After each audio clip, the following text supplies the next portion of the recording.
ফিলিস্তিন রাষ্ট্রকে আনুষ্ঠানিক স্বীকৃতি দিয়েছে যুক্তরাজ্য, কানাডা, অস্ট্রেলিয়া ও পর্তুগাল। পশ্চিমা বিশ্বের 4 মিত্র দেশের এই সিদ্ধান্তে তীব্র ক্ষোভ প্রকাশ করেছে ইসরায়েলের প্রধানমন্ত্রী বিনিয়ামিন নেতানিয়াহু। তিনি স্পষ্ট ভাষায় বলেছেন, ফিলিস্তিন রাষ্ট্র কখনোই প্রতিষ্ঠা হবে না। ব্রিটিশ সংবাদ মাধ্যম রয়টার্স জানায়, রোববার 21 সেপ্টেম্বর দেশগুলো পৃথকভাবে ফিলিস্তিনকে স্বীকৃতি দেয়।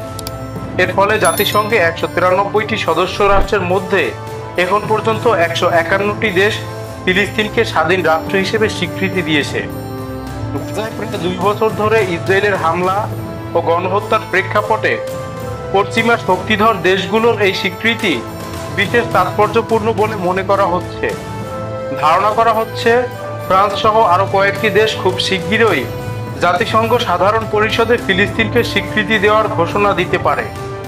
তবে এই পদক্ষেপের কড়া বিরোধিতা করেছেন ইসরায়েলি প্রধানমন্ত্রী নেতানিয়াহু। তিনি বলেন, 7 অক্টোবরের ভয়াবহ হত্যাযজ্ঞের পর যারা ফিলিস্তিন রাষ্ট্রকে স্বীকৃতি দিচ্ছেন তাদের কাছে আমার স্পষ্ট বার্তা, আপনারা সন্ত্রাসবাদকে বিশাল পুরস্কার দিচ্ছেন।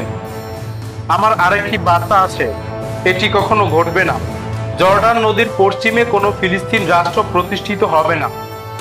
টাইমস অফ ইসরায়েল জানায়, রোববার মন্ত্রিসভার সাপ্তাহিক বৈঠকে নেতানিয়াহু বলেন, স্বাধীন ফিলিস্তিন রাষ্ট্র প্রতিষ্ঠা ইসরায়েলের অস্তিত্বের জন্য ভয়াবহ হুমকি।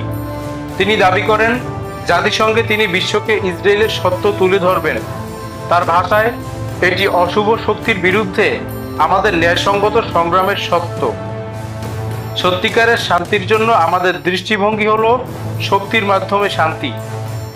নেতানিয়াহু আরও জানান, জাতিসংঘ সাধারণ পরিষদে ভাষণ শেষে তিনি মার্কিন প্রেসিডেন্ট ডোনাল্ড ট্রাম্পের সঙ্গে বৈঠক করবেন।